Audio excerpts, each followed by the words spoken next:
Kate asks about lateral flow tests. Gibraltarians cannot get their hands on quick tests here in Gibraltar.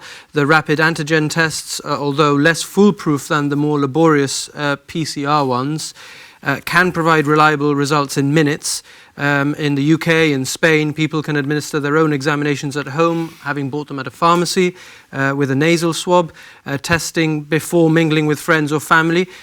In theory, would, in Gibraltar, like in the UK and Spain, help Gibraltarians to control infections, but these kits cannot be purchased in Gibraltar. Why not? So I think one of the strengths of our response here in Gibraltar is we've got a really good grip on the numbers. And we've got a very strong triangle between the testing, the laboratory and contact tracing. And I think that really tight system of really, every time we get a positive test result, we follow that up in terms of the self-isolation advice, that real importance on keeping a grip on that very tight triangle. In the UK, they don't know what their denominator is. They don't know about the amount of testing. You are relying on people to say, yes, I'm positive, and declaring that. So I think it's been a real strength here in terms of keeping our numbers down and as low as we have done. In terms of... There's two sides to that, because some people might decide, oh, you know, COVID fatigue, it's probably just a cold, I'm not going to get tested. I'm not going to go to drive-through and miss a day of work.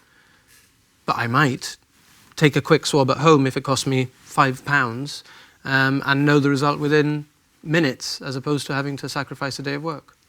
And this is where we would rely on Gibraltar doing the right thing and taking that precautionary approach, because if we did adopt hypothetically that approach of I've got symptoms, I'm going to carry on, we will see case numbers tick right up.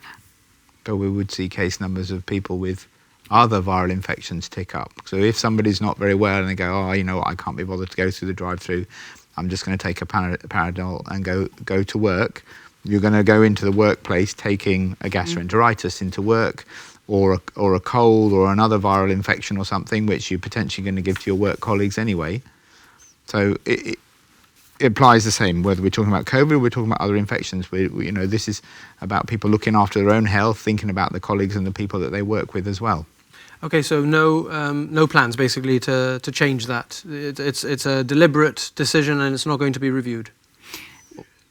Correct at the moment, but we are keeping under review accessibility in terms of testing.